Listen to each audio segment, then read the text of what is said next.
Move the I mean, candles closer to our faces. no, that's okay. I Look at mean, that. It's better. is it? All It's right. better. Okay. Let me try this other thing. Hi. Hi. Can you hear? Hi. Look at this. Let's. Oh, look at that. Okay. Is Look that at candlelight. We're trying to look devastatingly good. What's up, Sybil Shepherd Shit. over Hi. there? Hi, Over, everyone. Hi. soft It's screen. Nancy and Matt here. Hi. We're from an undisclosed location in upstate New York, outside of Rhinebeck. Sharing a mic too. So if we're sitting close, it's because we have no choice. Yeah. It's been a minute. Has it? That's right. Like the last time that we did this was on September 24th. How do you know that? What? I just presume that's true. I'm not sure. I have no idea. I bet Anyway, you that's true. we have an announcement. Do we? Yeah. All right. Well, what's happened since September 24th? Okay. Do you tell me? My daughter had a birthday. Okay. Okay. That was one thing. What's happened since September 24th? Dudes, we got monetized. So you probably know that because when you tried to like tune in here and watch us, you got something that you had to like watch a 5-minute ad for a mattress or. I don't think so. Do you think they did? I don't know, guys. Did you have to watch an ad when you tried to tune in here? Hey, Steven. Hey, Bishop. Hey. Hey, Andrew. And we can see the comments too. So you see, our tech is just. We're into that whole Andrew. We are totally into that whole punctuality thing. We were early. We were early. Oh, you got an ad. See, polished pimping. Got an ad. See, he doesn't know. You know why he doesn't know? Because who set this shit up? Language. Anyway, got an ad. I'm sorry you can skip the ad, but it's the way it goes. What's great about getting ads, not for you, but for us, is that Nancy gets to eat. Yeah. She hasn't eaten in like 17 months. Skinny, I'm 127 pounds. No, so here's the thing. So we finally monetized the other day, and I decided, the next day feeling like a super big shot. Like, what did we earn? And it was 0.003 cents. So guys, like, I don't know. They don't have to do anything. Keep watching. You don't have to do anything. Just watch. We're here. We're happy to be here with you guys. Bishop using ad block. That's fine. Thank you. No. Just keep the ad block. We don't care. It's all good. But the other thing about this, if I'm not mistaken, and again, I'm talking about a technological thing. So, grain of salt. Is that they also have there's some kind of like comment chat priority. Yes, thing. The super chat. Super chat, and is it a different channel? What is a super chat? No, a super chat is when like someone like really wants their comment to like stand out. They could pay to have their like comment go to the top in red, and we did get that. I did one earlier in the week with Erica Schickel, and somebody did that. So thank you. Somebody super chatted. They were talking about something. They were talking about because Erica's book is called The Big Hurt, and someone wrote it and it said there's not enough. Somebody Miller, who's a baseball player. Yeah, Big Hurt's Frank Thomas. Right, Frank Thomas. Well, of course. The second Frank Thomas. I of course didn't know who he was. Whoa, whoa. $1. That girl's eating some ramen. Ramen, or maybe if I search, I can go get a piece of pizza in New York City. You can still sometimes find a $1 piece of pizza, but it's going to be awful. Look at that. So look, guys, everybody follow Bishop's lead. I'm a little too skinny. I do need to eat. So like, go super chat us. We'll answer your questions, whatever it is. This is, to be honest, it is, to be honest for a second, because I've been lying this whole time. This is really fun because if your brain works like my brain, which is badly, 1, and 2, just numbers are really fun. Numbers are like fun. If there's, I can't do baseball stats, you got to do some other stats around here. And so in order to qualify for monetization on YouTube, the Paloma Media NYC YouTube channel, as this is, you have to get X thousand of hours and of programming, and then X thousands of hours of people. What is the X would be? You need. This is super boring for everybody. I love it. It's numbers. I'm here to make Matt happy. We got to the numbers. Oh my God! Look at that. $1.99. That can actually. The price is right. Get a pizza. Okay, so okay, here's the deal. You have to get 1,000 subscribers, which we got pretty quickly, actually. That was not a problem, but the problem was getting 4,000 viewing hours. And you know what it's like, you guys. I do it. You go watch something for like 14 seconds. So it took a little while, but we We qualified last week. So anyway, we're here. There's a lot of interesting things you can do. We're going to make the content anyway. We made it for free and we'd keep doing it anyway. But you can make like money in different ways, including like maybe having like some special things we give to the special subscribers or something. I don't know about that yet. That seems like I don't know. But we got other stuff coming for you, including a website. But I didn't say anything about it. But it's coming. Yes. It's coming. So, hi. Hi there. Hi. We're up here in Why is Nancy never really on TFC, says Polish Pimping. What's the... TFC is the fifth column. Oh, the fifth column. Here's the thing about that. So, like to compile numbers and things like that. I recently compiled a spreadsheet of every fifth column episode of dates and time and guests and whether Moynihan was showing up that year or not, that whole thing. Who was drunk? Well, no, I didn't have enough time to. It would just be like red paint all over just that like Excel spreadsheet. Control A, okay. Right?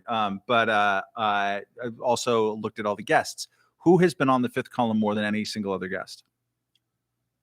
Actually, Nancy Rolliman. Hello. So I'd like you to just spread that word because we actually get this comment a lot. It's like, why aren't you the fifth column? It's like, I've been on more than anybody else. There's a ton of crossing of the streams with fifth column, and it's all good, and we love everybody, and it's all great. But that's only though if you're counting the Patreon episodes. So she's been on 3 regular episodes, 5 Patreons. It also, we kind of recorded her house. So that's why. Otherwise, it'd be like, whatever. Not even at the barn, but across the, I'm not supposed to say. But yeah, we've recorded from here before. And, and no, it's okay. But she's a beloved guest and she's been a whole bunch of times. She'll never be on again after what she did that last time. But like that, first of all, that was not the last time. I've done 2 Patreons and I did not fall asleep.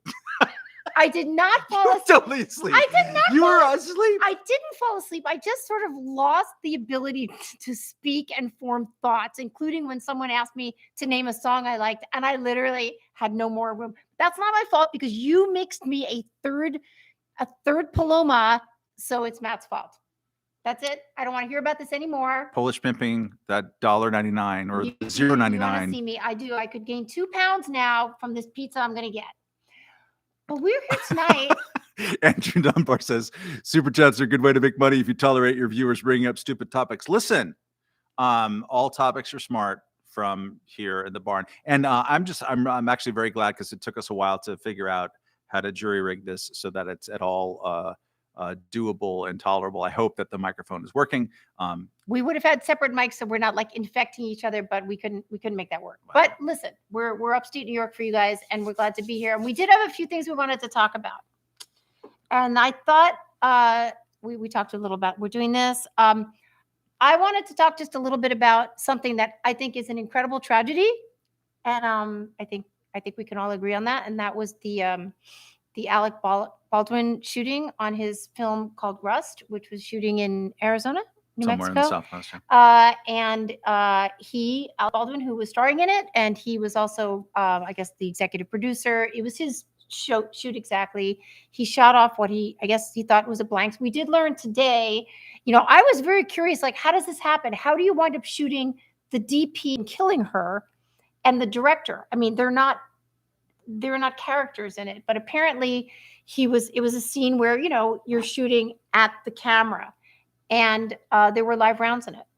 And his life is irrevocably changed. It will never, we talked about this in the car coming up here. I believe in redemption. I believe in grace, but his life has now changed forever. And we have a mother and a wife and a DP and a person in the world who's dead. We have a director who is injured, and it is a tragedy. And we've watched this all in real time. And I think the reaction to it is just like, this is terrible. This cannot happen again. We've seen some other stuff online. We were talking a little bit about in the car, how people are using it for their own political There's a category of reaction to this, and which is it being predictable doesn't make it any less sad. Which is best embodied by J.D. Vance, who's the guy who wrote Hillbilly Elegy, which, from what I understand, I never read it, was a kind of an interesting that came out and perhaps kind of predicted the woe that was happening among the white working class in coal country and Appalachian and things like that in 2015, 2016. And then he became this character now who's running, I think, for Senate in in the state of Ohio with $10,000 of Peter Thiel. 10 million. 10 million, 10,000. Zeros. Zeros. Inflation, man. Come on, man. The inflation doesn't exist. Anyways, so he's sitting there. He's one of these kind of like new, I don't want to say post-Trump because it's sort of like the Trumpist think tank Republicans, and Peter Thiel people are kind of in that too, but who want to embody that sense of nonstop trolling in addition to their vision for government, which is a different vision than you're used to of conservatives, which is that they want to use government as an instrument to punish their perceived enemies. It's JD Vance, who's, I think he's going to lose in his election, although who knows, comes out yesterday with the worst kind of pick me. And it's by worse, I mean like, oh, we all must stand up and declaim him. No, it's like, it's almost not even worth talking about, except that it's an avatar for a certain type of Republican politics now, but also kind of like a life of trolling online. Like you could see people like, okay, Alec Baldwin just shot someone by accident to death. Alec Baldwin played Donald Trump. What can we do? How can people know that I'm willing to do the thing that I'm about to do? And he had his little tweet of something along the lines of like, hey, Jack, meaning Jack Dorsey, the head of Twitter, why don't you unblock Donald Trump so we can hear what he really has to say about Alec Baldwin? Which is just like, hey, Trump people, I'm like him, but he doesn't even have the courage of his convictions to make the bad joke himself. He's just momentarily tasteless, like opportunistically tasteless, to say that, hey, I'm one of those guys too, and I can help build my own sense of like strategy and things like that by drawing complaints from the likes of us or anybody else. If they're coming at me, that means I must have hit the target. This whole line of like trolling as comportment is so sad is maybe not the right word, but it's very pathetic. And to get that they get sustenance from them. Andrew Dunbar, I think, just to add to, yes, correct, Andrew Dunbar, but also to add to that, they're feeling that they're adding to their store of importance, their voices. And I'm sorry, I think to take this situation, to use this as an opportunity, and we've seen other people, this happened since time immemorial, to use someone else's tragedy in order to further your, what you might think is legitimate. But frankly, if you're using someone else's tragedy to further your agenda or whatever it is, sorry, fuck you. This is like the time right now. What you need to do is to say, this is terrible.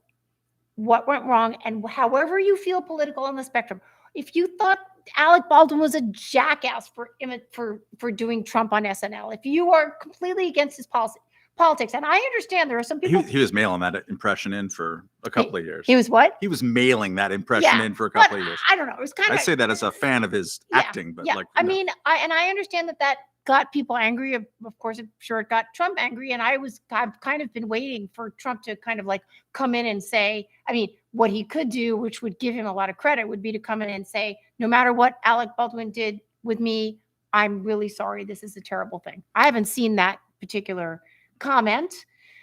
That would be a big thing to do. But in any case, to use this tragedy to further your political feelings and to draw people to your side, I'm sorry, I think it's despicable.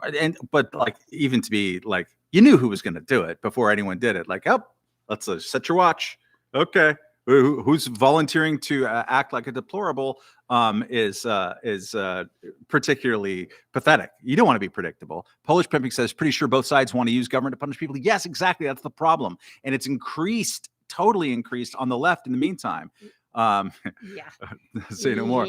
No, that's the in negative polarization and increasing populism, people view government as a tool to punish real and perceived enemies, and it's gross and terrible. And for those of us who don't fall naturally into those teams and aren't head up in the morning by, my God, we have to. JD Vance, for example, wants to use the tax code to go after the Ford Foundation and revoke their tax exempt status because they throw all this liberal claptrap into the world. And they do. The Ford Foundation sucks. I don't like the Ford Foundation. They throw millions of dollars, but that's the reason to bring it up. Polish pimping, this way of saying this, is that as an explicit goal of conservatism, or just of public policy thoughts, as an explicit goal, that is new on the right. If that was an implicit goal, I mean, they wanted to punish people who were, welfare cheats or queens, or they wanted to punish people who were committing crimes. So there's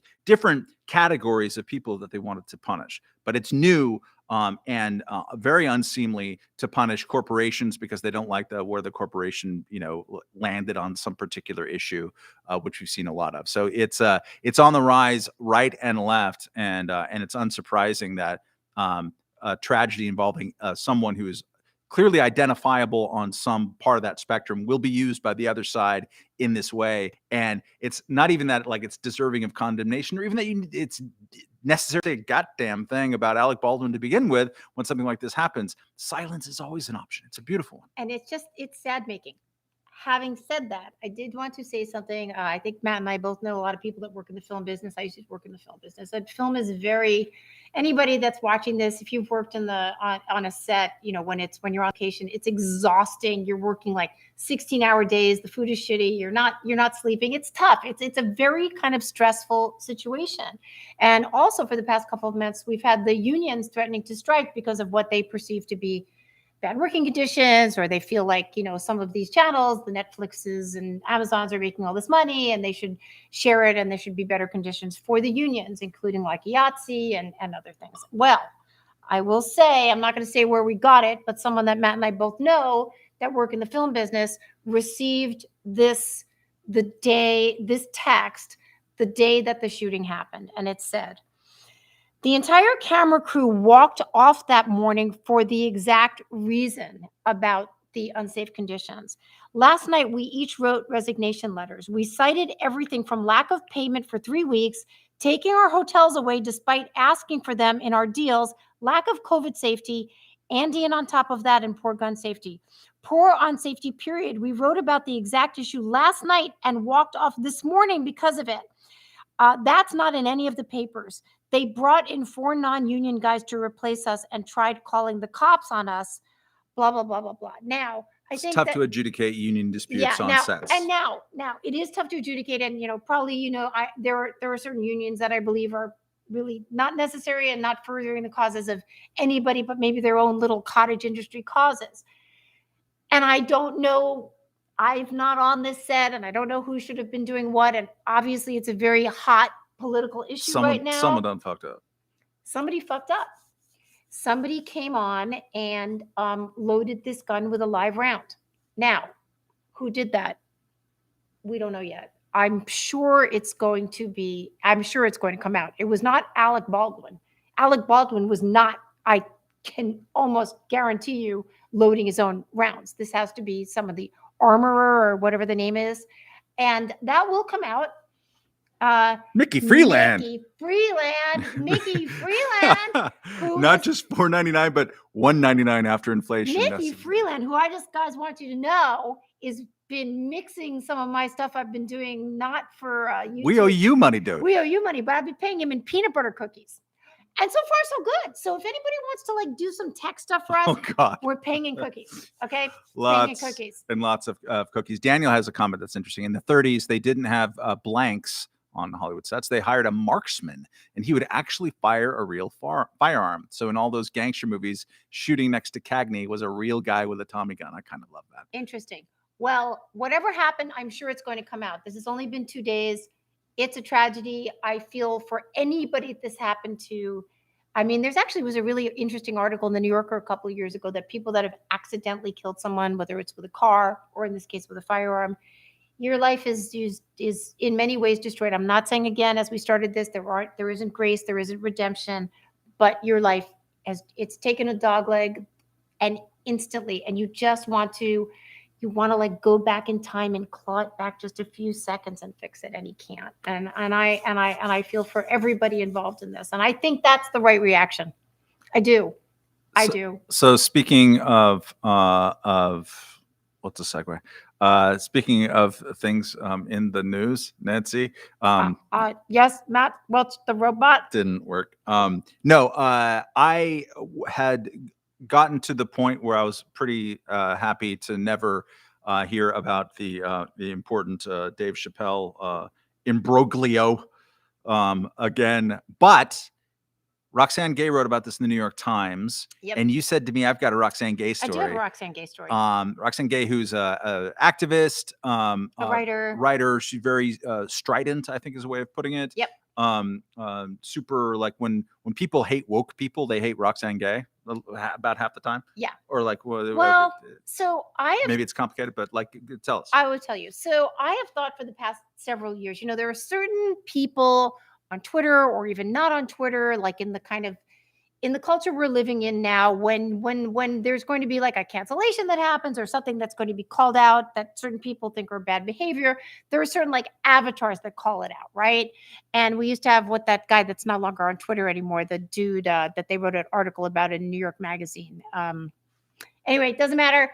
Roxane Gay is another one. Roxane Gay, I have thought about for a while. Like she stands up and goes, "Ah!" and this is the bad person, and 10,000 people sweep in and like destroy them like a bunch of locusts, right? She's been one of these people. Now, people appreciate Roxane Gay. I guess they appreciate her for her writing. I've never been particularly moved by her writing. I haven't read a lot of it, but she's just not like somebody that's like, oh man, like that I think of her as like someone that's all these interesting things to say.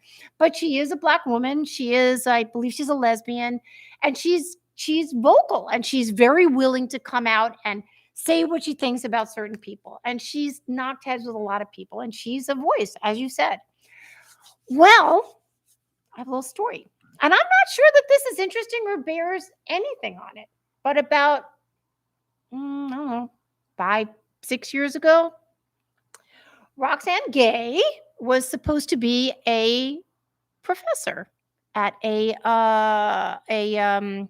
writing course, and I'm not going to name where it was, but let's just say it was overseas, okay? And she was slated to teach this course. Now, this was a big get for the writing course, okay? Big get, because Roxane Gay is a big name, and when you're running these summer courses, it's a big deal. Okay, like you want to get the biggest names you can. You want to get, a Matt Welch or something like that, right? Yeah. To be teaching this course. And she was a very, very big get. And she signed on, and I knew people within this program, and they were super excited. And then I was told that it was getting super, and they got a lot of signups. Like a lot of people signed up for this class because they were so excited that she was going to be their teacher.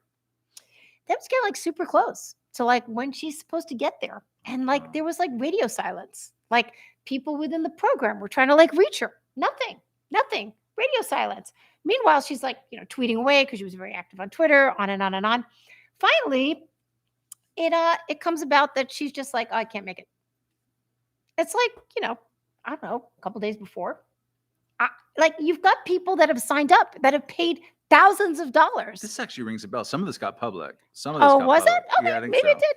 So it's well, what do you do? And then they're and the reasons why she couldn't come is because, well, maybe I'm busy, or she's quite heavy and it was difficult to travel, which, okay, that's totally legit. And this and that and reasons. And they're well, what do you how are we going to make this work? We've got however many students that have signed up for this class. And she's well, I'll do it by, this is pre-COVID, way, it would have been COVID, whatever, you teach it via Zoom, right? But she kind of just did her class kind of over the internet, and some people wanted their money back. Well, yeah. Don't bail it in. I just find it to be you're going to hold people to standards, right? They have to comport to the standards that you've decided, whatever it is, this week. But I am sorry. If I tell you I'm going to fucking teach your class and you're paying me to do it, I think you got to show up.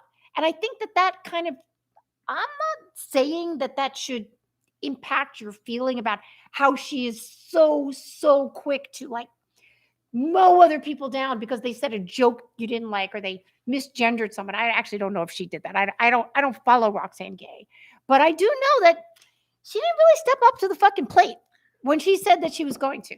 Matt Taibbi in his Substack, whatever, letter thing on Friday pointed out that her piece in the New York Times said that Dave Chappelle was defending the baby. $9.99 for BU Vandals. Are you kidding? Oh, okay. Can I just say something? Yeah. Hi, BU Vandals. I'm going to speak super like soft and sexy. I'm going to be sexy Nancy into the mic. You were the person that gave us our first $10, and I'll never forget my first. Wow.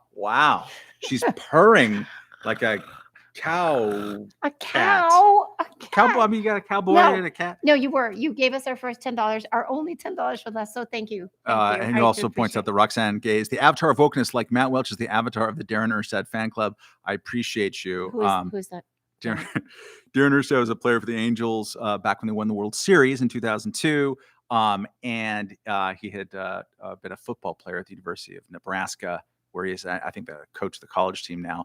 And there's somewhere online a selfie of me I took in Washington, D.C., probably with his hoodie, because I don't really have a lot of clothes. And I had a bunch of stubble on my face, and I was pissed off. And I looked exactly like Darren Erstad. He's a total red ass, as they say in baseball. Like, he just wants to get in a fight.